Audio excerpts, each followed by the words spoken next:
स्तुतेभ्यः ओम नमः स्तुतेभ्यः ओम नमः स्तुतेभ्यः। अहिंसा परमो धर्म की। आचार्य गुरुवर श्री कुंद भगवान की। आचार्य गुरुवर श्री ज्ञान सागर महाराज की।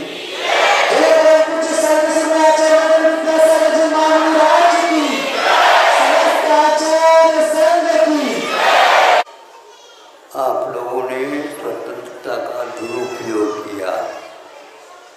सही पूछा जाए 70-75 वर्ष हो गए आप लोगों को स्वतंत्रता मिली। किसके लिए स्वतंत्रता पाई थी इसका आप लोगों को अभी भी बोध नहीं है। देश विदेश की ओर आप जाकर के देखोगे तो ज्ञात होगा। केवल हड़ताल करना, चक्का जाम करना, सरकारी वस्तुओं को दाह भस्मसात कर देना, अनेक प्रकार के ये दुर्घटनाएं केवल चुनाव को लेकर के ही होते हैं, ऐसी हमारी धारणा है। यदि यह धारणा ठीक है तो आप बता दो हाँ महाराज ये धारणा बिल्कुल ठीक है। यदि ऐसा है तो आज संकल्प ले लो राष्ट्रीय संपदा क्या है, उसके सामने हमारा कर्तव्य क्या है। राष्ट्रीय संपदा एक प्रकार से स्वतंत्रता है और अहिंसा का पालन, व्यसनों का त्याग। गांधी जी ने एक बार सत्याग्रह के समय पर यह तीनों बातें कही थी।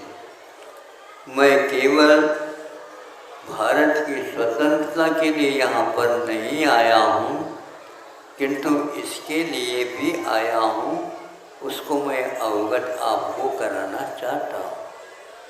क्या है?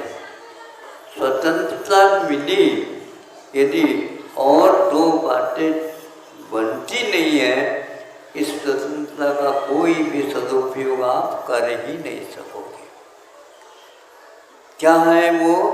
तो उन्होंने कहा कि गो हत्या बंदी होना यह उतना ही आवश्यक है जितनी स्वतंत्रता है।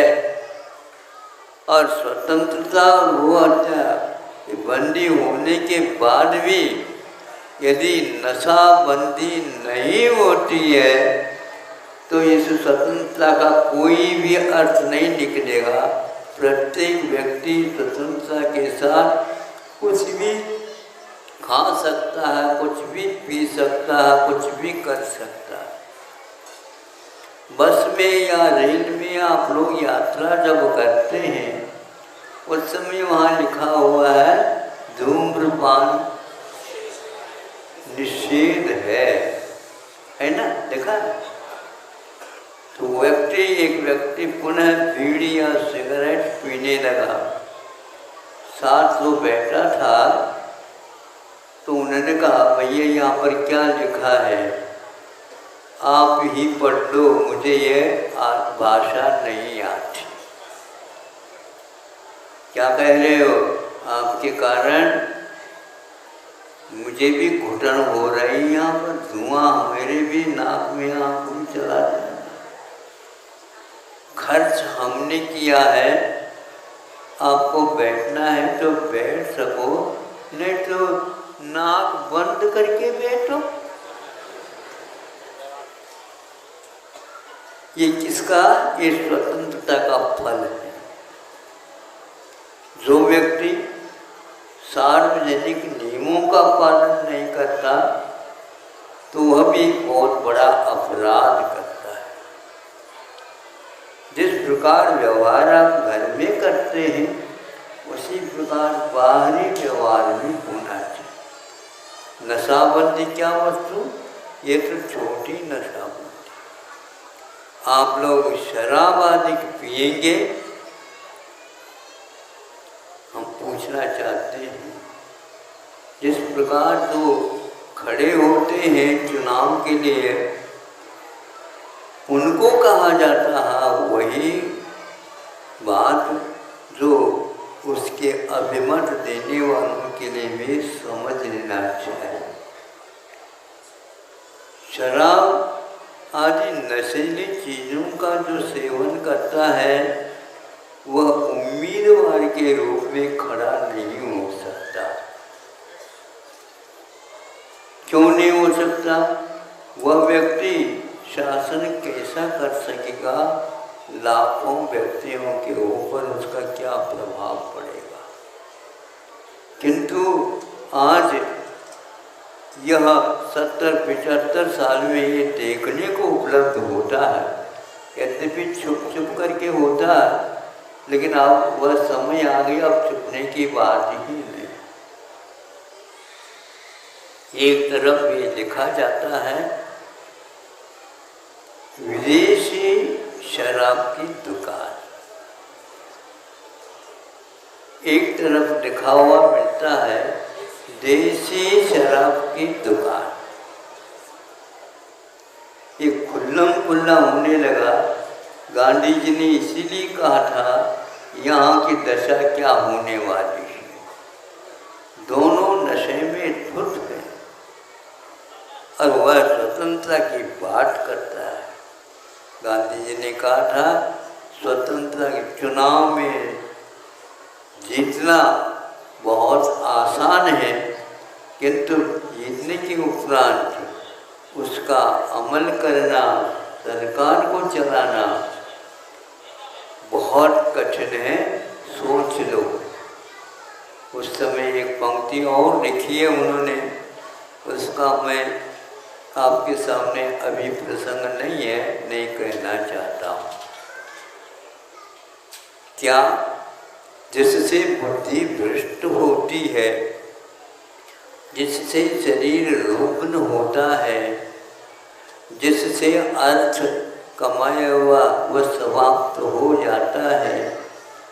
घर के कर्तव्य क्या है यह वो ज्ञात नहीं रखता है, और बच्चों का पालन पोषण कैसा होता है ये उसके लिए कोई दायित्व नहीं है।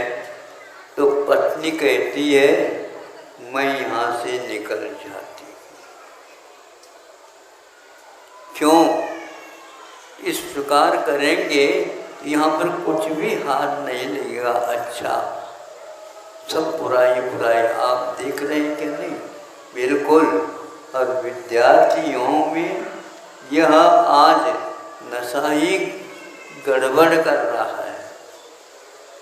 कई स्थानों में सुनने को मिला, जितने भी महाविद्यालय के बच्चे हैं वे ऐसे नशा सेवन करते हैं जिसके बाद उन्हें भोजन अच्छा नहीं लगता, उन्हें और कोई चीज़ अच्छी नहीं लगती, और जिस दिन एक दिन भी वह नहीं मिलता नशा का सेवन तो वह पागल जैसा हो जाता है।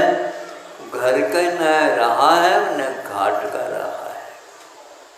ये क्यों कह रहा हूँ? इसलिए कह रहा हूँ अब तो आप नशेबंदी के बारे में हम तो उन्हीं को वोट देंगे जो नशाबंदी करने के लिए तैयार।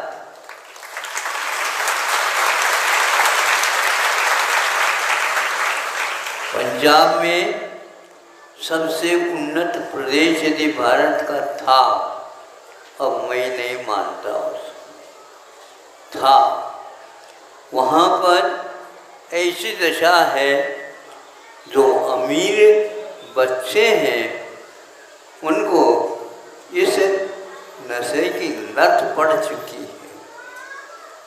इसको कोई भी वह स्वयं चाहता है कि मैं इससे अब बचूं, बच नहीं सकता। यदि जहर खा लिया अपने भावुकता में, अब मुझे ठीक कर दो, अब तुम्हारा बचना संदिग्ध है। कोशिश मैं करता हूँ यदि बात बन जाए, किंतु बनना बहुत कठिन है। बहुत सारे ऐसी चीज है जो आप उससे उबर नहीं सकते, आप उससे ऊपर नहीं उठ सकते। और भयानक आज जो कैंसर आदि कहते हैं, ये इतनी भी भयानक नहीं है जितनी कि यह नशा की लत पड़ जाना। घर बर्बाद हो रहे हैं, इसका कोई इलाज नहीं। करोड़ों रुपए में 1 किलो वह नशा की चीज मिलती है, बताते हैं। अभी सुनने में आया था, अरबों का वह मामला था, और इसी को निर्यात और आयात करने में अच्छे अच्छे लोग भी हैं। कुछ लोगों ने ये कहा उसमें नेताओं का भी हाथ है। मैं पहले से क्षमा चाहता हूँ, आज स्वतंत्र दिन है, यदि आप बोल सकते हैं तो आप सुनी हुई सही बात आपकी मुँह से सुनिए, उसको कहने में हमें भी अधिकार है।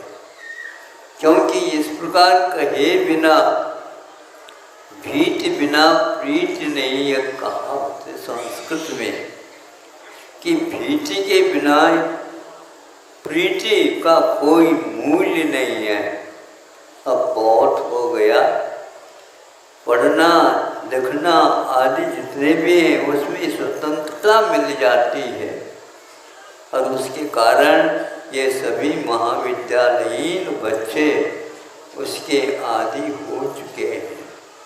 यदि आप नहीं अभी भी सजग हो तो आखिर क्या ये 15 अगस्त क्या है महाराज? क्या पता नशा में कुछ कर रहे होंगे, कुछ कह रहे होंगे, ध्वजारोहण करते हैं। ध्वजा एक प्रकार से राष्ट्र के लिए अपने अपने धर्म की ओर आकृष्ट करता है। गांधी जी इसके भी विरोधी थे। धर्मनिरपेक्ष का जो अर्थ निकाला जा रहा है, यह अनर्थ की जड़ है। धर्मनिरपेक्ष का अर्थ धर्म को नहीं मानना नहीं है, किंतु हिंसा को धर्म मानना, पशुओं का वध करना आदि आदि इतने भयानक है, आज कोई भी वह संख्या बची नहीं। जिस समय यहाँ पर 20 करोड़ की आबादी थी लगभग, उस समय उससे दुगनी पशुओं की संख्या भारत में थी, ऐसे कहते। चक्रवर्ती के समय पर ये लिखा हुआ है,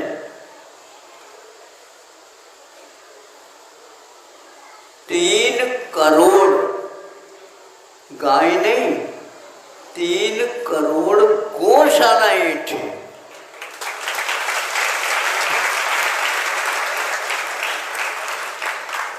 3 करोड़ गौशालाएं, 1000 गौशालाएं खड़े करने में आपको पसीना आ रहा है। ये कैसे?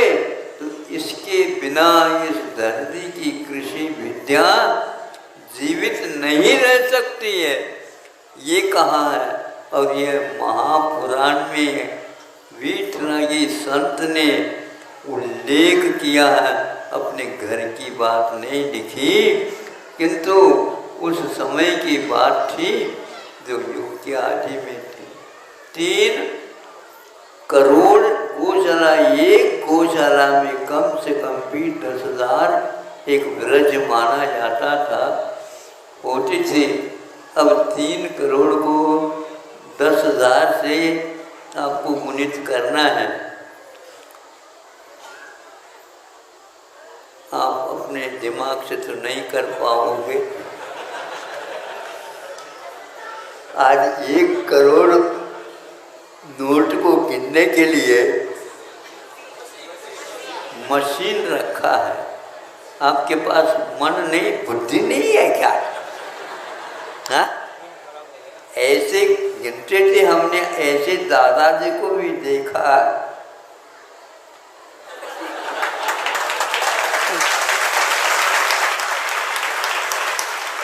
और इधर उधर भी देखते थे वो, और ये करता था। तो आपको मशीन चाहिए। ये सब क्या हो रहा है? स्मृति भी चली गई। स्मृति यदि चली गई, लेन देन कैसे करोगे? हमें बताओ। देने को तो लेओगे आप, और लेने को देओगे, कैसा चलेगा? इसलिए गांधी जी ने ये तो प्रतिज्ञा की थी, मैं यदि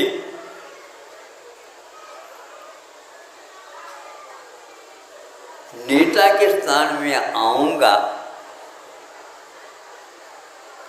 तो अवश्य इन तीनों का ही पालन कराऊंगा, और जो नहीं करता मैं आगे का साहस नहीं कर पा रहा। गांधी जी कहते थे उसको जेल भेज दूंगा मैं, ऐसा कह रहे थे। इस प्रकार क्यों कहा, आप लोगों को सोचना है।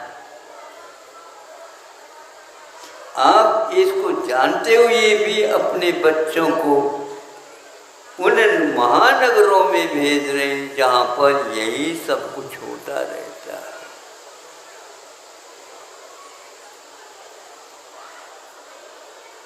सीमा पर सीमाओं से क्या आ रहा है आप लोगों को मालूम नहीं, और उसको बंद कर नहीं सकते। जो बंद करने के लिए आगे आएंगे उनको भी वही पिला देते हैं, वही खिला देते हैं, और वो भी उसी लत में आ जाते। अच्छा नहीं लग रहा, स्वतंत्रता और ये बातें हो रही हैं। इसलिए आप अहिंसा के विषय में सोचिए। आज वह विदेशी औषधियाँ आ रही हैं जो एक प्रकार से आपकी धरती के लिए और फसल के लिए अभिशाप है। आज प्रधानमंत्री महोदय ने कहा, बताते हैं यहाँ पर जैविक खेती, इसको क्या बोलते हैं आप लोग? हाँ, ऑर्गेनिक, वो इंग्लिश भाषा में है।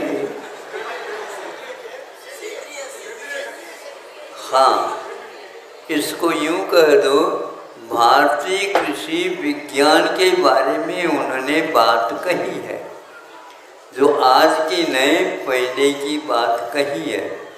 उसके बिना यह भारत कभी भी शांति का श्वास नहीं ले सकेगा। अब उनको समझ में आ गया, इससे पहले आते तो बहुत कुछ और काम करते हैं। लेकिन आप मतदान किसको कर रहे हैं, दे रहे हैं, इसको याद करने की बात है।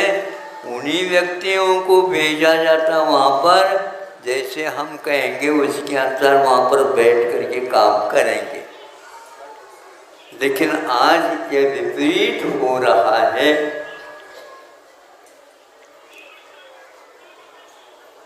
मतदान करते हैं शराब बांट करके,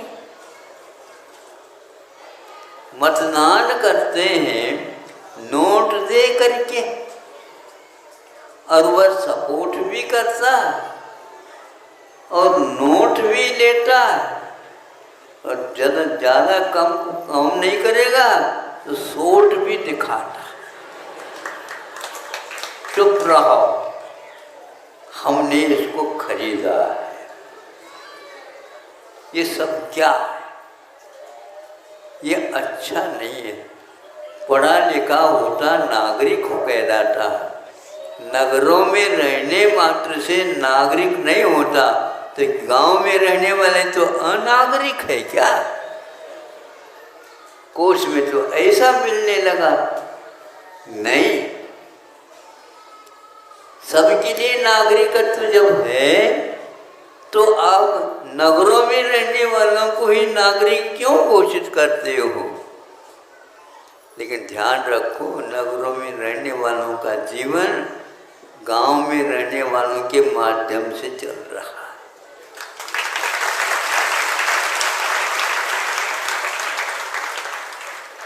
वो यदि नहीं करते समय पर काम, बीज बोना और देखरेख करना, फसल ठीक ठीक ले आना और इन सब लोगों के लिए देना, ये कार्य आज तक अनाहत रूप से चल रहा है। किसानों का ये कर्तव्य आपके सामने है। ये कहते थे पहले, और वो सही कहते थे, उत्तम खेती, बढ़िया लोग सुने, मध्यम व्यापारी और कनिष्ठ नौकरी। नौकरी को कनिष्ठ क्यों कहा? कनिष्ठ का मतलब वो तीसरे दर्जा में आता है। क्यों ऐसा कहा? अजी ये ऊपर के पहले दोनों यदि नहीं होते हैं तो उससे कोई काम होने वाला ही नहीं है। और आज यह विपरीत यहाँ से चलती है, नौकरी करना उत्तम है। नहीं समझे? हाँ, खेती तो करना, कई व्यक्तियों के मुख से सुना, खेती तो जैनियों में कोई करता ही नहीं है, ऐसी धारणा बनी हुई है अच्छे अच्छे प्रवचनकारों की भी। तब ये सुना तो मुझे रहा नहीं गया। हमने कहा कभी अपने पन्नों को उठाए क्या? नोट के पन्नों को तो उठाते रहते हो, इसको भी पढ़ो पहले।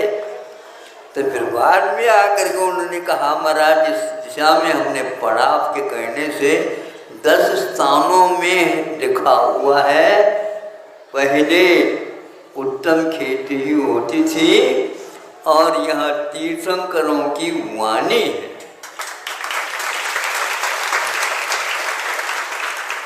शशास कृष्यादिषु प्रजा, प्रजा को कृषि आदि में पहले सर्वप्रथम शशास शासित किया था, और आप लोग उसको मूल करिको उसका कोई महत्व नहीं रखा। तो आज यह 15 अगस्त के दिन सुना कि प्रधानमंत्री महोदय ने ये कहा कि ऐसी खेती जिसमें हिंसा नहीं होती है, इसलिए हिंसा से बचो। और अहिंसा ही हमारी कुल देवता भी है और हमारे आकुलता को मिटाने वाली देवता भी है। अहिंसा भूतानां जगत विदितम ब्रह्म परमं। स्वामी समर्थभद्र महाराज जी का यह जय घोष है, नवीनाथ भगवान की वे स्तुति कर रहे हैं। और स्वामी समर्थभद्र महाराज, आज स्वामी समर्थभद्र महाराज यदि आ जाए तो आप भग जाए सब, क्योंकि इस अनर्थ को वो सहन नहीं कर पाए। किंतु फिर भी उन्होंने ऐसा साहित्य रचा है जिसको पढ़ने से ज्ञात होता, अहिंसा ही परम ब्रह्म रूप में, देवता के रूप में स्वीकार किया गया है। इसलिए ध्वजारोहण के दिन अहिंसा परमो धर्म की यह पहला जयकार लगाया जाता है।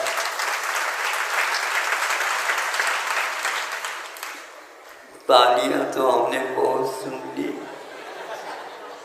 अब ताली न बजा करके इन दोनों हाथों का आप ऐसा कार्य करो जिससे ये दीनहीनता भारत की मिट जाए।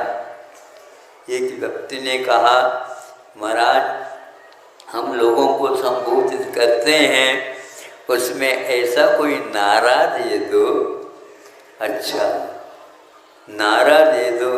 मैं कहता हूँ उस नारे के बदले में आपको किनारा चाहिए क्या? नहीं बोलो। ऐसा नहीं कि धर्म से आप किनारे हो जाओ। नारा चाहते हो सुन लो, आप भी सुनना चाहो? हाँ बिल्कुल सुनो, सावधानी से सुनो। महाराज एक नारा दे दो हमें, ताकि प्रचार प्रसार अहिंसा का भी हो जाए। तो हमने कहा रुको रुको, उधर कुछ नहीं कह रहा हूँ, सुनो पहले तो। रुको रुको, लौट चलो, लौट चलो, लौट चलो।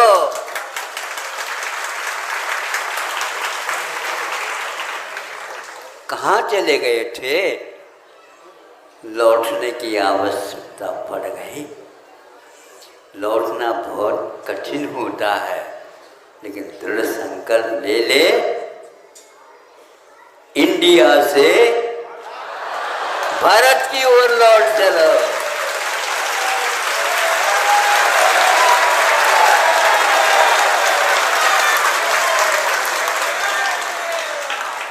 ये बात, ये नारा हमारा वह केंद्र तक पहुंच जाए, ताकि जो वहाँ पर 15 अगस्त मना रहे हैं उनको भी सुध आ जाए कि भारत की पहचान ही समाप्त हो गई है। ज़्यादा नहीं कहता हूँ, इतना पर्याप्त समझता हूँ, क्योंकि आप लोग बहुत दूर दूर से आए।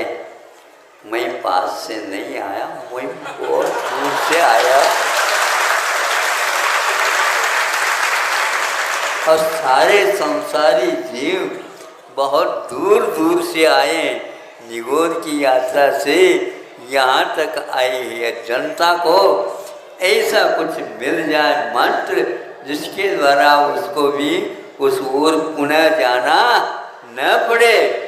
इस प्रकार भारत को स्वतंत्र रख करके केवल भारत के बारे में आप सोचोगे, विश्व के कल्याण के बारे में भी आप सोच रहे हैं, ऐसा निश्चित करो। यदि भारत है तो विश्व का गुरु है, गुरु नहीं है तो विश्व क्या काम करे। इसलिए आप लोगों को दायित्व दिया गया है कि अच्छे कार्य करो, और अपने लिए ही नहीं करो, सबके लिए करो। अहिंसा परमो धर्म